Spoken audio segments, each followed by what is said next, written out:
Hello বন্ধুরা, কেমন আছেন? আশা করি ভালো আছেন। দশম শ্রেণীর অনলাইন বাংলা ক্লাসে সকলকে স্বাগত জানাই। আজ আমরা বাংলার যেটা পড়ব সেটা হলো ফার্স্ট যে গল্পটা হচ্ছে সেটা পরীক্ষায়, সেটা হলো ফার্স্ট জ্ঞানচক্ষু, আশাপূর্ণা দেবীর লেখা। তো জ্ঞানচক্ষু গল্পটা হচ্ছে আমি পড়ছি। তো যেসব স্টুডেন্টরা হচ্ছে 2021-এ মাধ্যমিক দেবে তাদের জন্য জ্ঞানচক্ষু চ্যাপ্টারটা খুবই ইম্পর্টেন্ট। তো জ্ঞানচক্ষুটা যদি তোমরা ভালোভাবে দু তিনবার শুনে নাও ও নিজেরা বাড়িতে টেক্সট বইটা ভালোভাবে পড়ো, তো এখান থেকে যা কোশ্চেন আসবে তা তোমরা লিখতে পারবে। জ্ঞানচক্ষু, আশাপূর্ণা দেবী।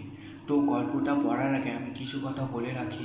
জ্ঞানচক্ষু গল্প সম্পর্কে আশাপূর্ণা দেবী এখানে এক বালক তপনের কথা উল্লেখ করেছেন, যে জীবনে কোনোদিন লেখক কী জিনিস তাই জানে না। লেখককে সে মনে করে স্বপ্নের মানুষ, যাকে বাস্তবে দেখা যায় না। কিন্তু পরবর্তী ক্ষেত্রে তার মেসো একজন লেখক শুনে সে অবাক হয় ও তার মেসোর থেকে সে অনুপ্রেরণা পায় গল্প লেখার ও একটা গল্প লিখতে শুরু করে। পরবর্তী ক্ষেত্রে তার গল্প কার্যক্রমে দেখা যায় তার মেসো পত্রিকায় প্রকাশ করে তার গল্প। এই হচ্ছে পুরো গল্পটা। তো গল্পটা পড়ছি। কথাটা শুনে তপনের চোখ মার্বেল হয়ে গেল। নতুন মেসোমশাই, মানে যার সঙ্গে এই কদিন আগে তপনের ছোটো মাসের বিয়ে হয়ে গেল ডেডার ঘটাপটা করে, সেই তিনি নাকি বই লেখেন। সেসব বই নাকি ছাপাও হয়। অনেক বই ছাপা হয়েছে মেসোর। তো এখানে বোঝাই যাচ্ছে যে তার নতুন মেসোমশাই, যার কদিন আগে বিয়ে হয়েছে ছোটো মাসির সঙ্গে, তিনি একজন লেখক। তার নাকি দিদার ঘটাঘটা করে বিয়ে হয়েছিল। মেসোর নাকি তার অনেক বইও ছাপা হয়েছে। তার মানে তপনের নতুন মেসোমশাই একজন লেখক, সত্যিকারের লেখক। জলজ্যান্ত একজন লেখককে এত কাছ থেকে কখনো দেখেনি তপন। দেখা যায় তাই জানতো না লেখকরা যে তপনের বাবা ছোটো মামা মেজ কাকুর মতো মানুষ। এই বিষয়ে সন্দেহ ছিল তপনের, কিন্তু নতুন মেসোকে দেখে জ্ঞানচক্ষু খুলে গেল তপনের। তো এই লাইনটা বন্ধুরা দাগ দিয়ে দিতে পারো, জ্ঞানচক্ষু খুলে গেল তপনের। এই লাইনটা দিয়ে কোশ্চেন আসে। আর এখানে যেটা বলা হয়েছে যে তপন জানতোই না যে তার ছোটো মা বা মেজো কাকুর মতো লেখক যে তার মেসোমশাই, তিনিও একজন মানুষ। আশ্চর্য, কোথাও কিছু উল্টো পাল্টা নেই, অন্য রকম নেই, একেবারে নিছক মানুষ, সেই ওদের মতোই। দাড়ি কামান, সিগারেট খান, খেতে বসে আরে পাস এত কখনো খাওয়া যায় বলে অর্ধেক তুলে নামিয়ে দেন। চানের সময় চান করেন, ঘুমের সময় ঘুমোন। তাছাড়া ঠিক ছোটো মামার মতোই খবরের কাগজের সব কথা নিয়ে প্রবলভাবে গল্প করেন, তর্ক করেন। আজ শেষ পর্যন্ত এই দেশের কিছু হবে না বলে সিনেমা দেখতে চলে যান, কি বেড়াতে বেরোন সেজে গুজে। মামার বাড়িতে এই বিয়ের উপলক্ষেই এসেছে তপন, আর ছুটি আছে বলে রয়ে গেছে। ওদিকে মেসোর নাকি গরমে ছুটি চলছে, তাই মেসো শ্বশুর বাড়িতে এসে রয়েছেন করেন। তাই অরহরি জলজ্যান্ত এখন এক লেখককে দেখবার সুযোগ হবেই তপনের, আর সেই সুযোগই দেখতে পাচ্ছে তপন। লেখক মানে কোনো আকাশ থেকে পড়া জীব নয়, তপনদের মতোই মানুষ। তবে তপনেরই বা লেখক হতে বাধা কী? তো এখান থেকে বোঝা যাচ্ছে যে তার মেসো যেহেতু শ্বশুরবাড়িতে গরমের ছুটিতে রয়েছে, আর তপনেরও গরমের ছুটি, তাই সে মার বাড়িতে রয়েছে। বিয়ে উপলক্ষে এসে তখন থেকে সে রয়ে গেছে। তো তপনেরও লেখক হওয়ার ইচ্ছা যাচ্ছে। মেসোমশাই কলেজের প্রফেসর, এখন ছুটি চলছে, তাই সেই সুযোগে শ্বশুরবাড়ি রয়ে গেছেন। আর সেই দিব্যে একটা দিবানিদ্যা দিচ্ছিলেন, ছোটো মাসে সেই দিকেই ধাবিত হন। তখন অবশ্য না বলে আপত্তি করে তোলে, কিন্তু কে শোনে তার কথা। ততক্ষণে তো গল্প ছোটো মেসোর হাতে চলেই গেছে। হইচই করে দিয়েছেন ছোটো মাসি তার ঘুম ভাঙিয়ে।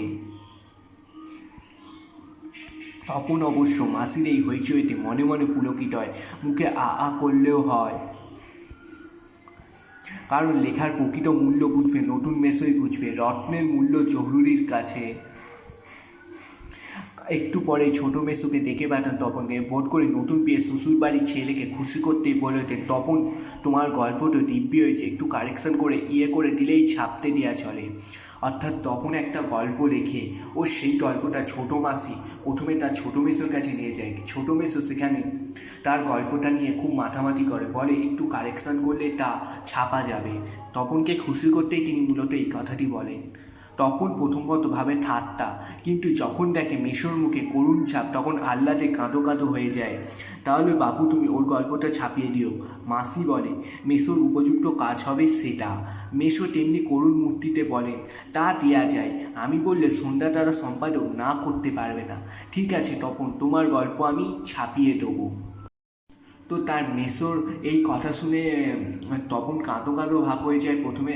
তারপর তার মাসির যখন বলে যে তার পত্রিকা যে তার ছাপানোর ব্যবস্থা করে দিতে, আর মেসো যখন বলে সন্ধ্যা তারা সম্পাদককে বললে না হতো, তখন গল্প শুনে খুব আনন্দিত হয়ে ওঠে তপন। বিকেলে চায়ের টেবিলে ওঠে কথাটা, আর সবাই তপনের গল্প শুনে আসে। কিন্তু মেসো বলে না না, আমি বলছি তপনের হাত আছে, চোখও আছে। অর্থাৎ এই বয়সে ছেলেমেয়েরা গল্প লিখতে গেলে তো হয় রাজা রানীর গল্প লেখে, নয়তো খুন জখম অ্যাক্সিডেন্ট হবে, না খেতে পেয়ে মরে যায়, এইসব মাল মশলা নিয়ে বসে। তপন যে সেই দিকে যায়নি, শুধু ওর ভর্তি হওয়ার দিনের অভিজ্ঞতার অনুভূতির বিষয় নিয়ে লিখেছে, এটা খুব ভালো, ওর হবে। তপন বিহবল দৃষ্টিতে তাকায়। তারপর ছুটি ফুরলে মেসো গল্পটি নিয়ে চলে গেলেন। তপন কৃতার্থ হয়ে বসে বসে দিন গণে। এই কথাটি ভাবছে তপন রাত দিন। ছেলেবেলা থেকে তার রাশি রাশি গল্প শুনেছে তপন, আর এখন বস্ত বস্ত পড়ছে। কাজে গল্প জিনিসটা কী সেটা জানতে বাকি নেই। শুধু এতটাই জানা ছিল না সেটা এমন সহজ মানুষই লিখতে পারে। নতুন মেসোকে দেখে জানলো সেটা, তবে আর পায় কে তপনকে। দুপুরবেলা সবাই যখন নিথর তপন তখন আস্তে আস্তে একটি খাতা, হোম থাকসের খাতা আর কি, বিয়ে বাড়িতে যেটি মা নিয়ে ছাড়েনি, আর কলমটি 3তলার সিঁড়িতে উঠে গেল। আর তোমরা বিশ্বাস করবে কিনা জানি না, একাশনে বসে লিখেও ফেললো আস্ত এক। অর্থাৎ মেসো তার গল্পটাকে নিয়ে গরমের ছুটি শেষ হলে চলে যায়। তখন কৃতার্থ হয়ে বসে বসে দিন গোনে। তারপর একদিন দুপুরবেলা যখন সবাই ঘুমোচ্ছিল, তখন হোম টাস্কের খাতা নিয়ে তখন ছাদে চলে যায় এবং আস্ত একটা গল্প লিখে ফেলে। লেখার পর যা ঘটতো তাই কাঁটারি হলো তপনের মাথার চুল খাড়ে। একই ব্যাপার, এই যে সত্যি গল্পের মতোই লাগছে। তার মানে সত্যি একটা গল্প লিখে ফেলেছে তপন। তার মানে তপনকে এখন লেখক বলা চলে। হঠাৎ ভয়ানক একটা উত্তেজনা অনুভব করে তপন, আর দূর দাঁড়িয়ে নিচে নেমে এসে ছোটো মাসিকে বলে বসে, ছোটো মাসি একটা গল্প লিখেছি। ছোটো মাসিও চিরকালের বন্ধু, বয়সে বছর 8 বড় হলেও সমবয়সী, কাজেই মামার বাড়ি এসে সব কিছু ছোটো মাসির কাছে। তাই ভয়ানক আনন্দের খবরটা ছোটো মাসিকে সর্বাগ্যে দিয়ে বসে। তবে বিয়ে হয়ে ছোটো মাসি যেন একটু মুরব্বি হয়ে গেছে, তাই গল্পটা সব না পড়ে একটু চোখ বুলিয়ে পিঠে চা সুরে বলো, ওমা একটু বেশ লিখেছিস রে, কোনখান থেকে টুকলিফাই করিসনি তো? ছোটো মাসি ভালো হবে না বলছি। আরে বাবা খেপছিস কেন, জিজ্ঞেস করছি, বই তো নয়। রোজ তোর মেসোমশাইকে দেখায়, কিন্তু গেলেন তো গেলেনই যে, কোথায় গল্পে সে ছাপার অক্ষরে কাঁথা চেয়ারে দিই, যার জন্য হাঁ করে আছে তপন মামার বাড়িতে থেকে বাড়ি চলে এসেও। এদিকে বাড়িতে তপনের নাম হয়ে গেছে কবি, সাহিত্যিক, কথাশিল্পী, আর উঠতে বসতে ঠাট্টা করছে তোর হবে, হ্যাঁ বাবা তোর হবে। তবু এইসব ঠাট্টা তামাশার মধ্যে তপন আরও 2-3টে গল্প লিখে ফেলেছে। ছুটি ফুরিয়ে এসেছে, হোম টাস্ক হয়ে ওঠেনি, তবু লিখছে, লুকিয়ে লিখছে, যেন নেশায় পড়েছে। অর্থাৎ এখান থেকে বোঝা যাচ্ছে যে তপন একটা আস্ত গল্প লিখে ফেলার পর যখন তার মেসো গল্পটাকে নিয়ে চলে যায়, তারপর তপন আরও কয়েকটা গল্প লিখে ফেলে। তার যেন একটা নেশায় পরিণত হয়ে গেছে গল্প লেখাটা। আর ছোটো মাসিকে ফার্স্ট যখন গল্প বলেছিল, তখন ছোটো মাসি হচ্ছে যে একটু আদরের সুরে তাকে বলেছিল, ও মা বেশ লিখেছিস। ছোটো মাসি কিন্তু বিয়ের পর থেকে যেন একটু মুরব্বি হয়ে গেছে, তাই একটু না করেই বলে দিয়েছিল যে ও ভালো লিখেছে। তারপর ছুটি পুরোলো, রীতিমতো পড়া শুরু হয়েছে। প্রথম গল্পটি সম্পর্কে একেবারে আশা ছাড়া হয়ে গেছে, বিস্মন্ন মন নিয়ে বসে আছে। ঘটল সেই ঘটনা, ছোটো মাসের মেসো একদিন বেড়াতে এলো, হাতে এক সংখ্যা সন্ধ্যা তারা। কেন হেতু সন্ধ্যা তারা নিয়ে কেন? বুকের রক্ত ছলকে ওঠে তপনের। এই লাইনটা দিয়ে বারবার কোশ্চেন আসে, তো এই লাইনটা দাগ দিয়ে দিতে পারো, বুকের রক্ত ছলকে ওঠে তপনের। তবে কি সত্যিই তাই? সত্যিই তপনের জীবনের সবচেয়ে সুখের দিনটি এলো আজ? কিন্তু তার কী করে সম্ভব? সত্যিকার ছাপার অক্ষরে তপন কুমার রায়ের লেখা গল্প হাজার হাজার ছেলের হাতে হাতে ঘুরবে। পৃথিবীর এমন অলৌকিক ঘটনাও ঘটে, তা ঘটেছে, সত্যি ঘটেছে। সূচিপত্রে নাম রয়েছে, প্রথম দিন গল্প শ্রী তপন কুমার রায়। সারা বাড়িতে শোরগোল পড়ে যায়, তপনের লেখা গল্প পত্রিকায় ছাপা হয়েছে, ওর লেখক মেসো ছাপিয়ে দিয়েছে।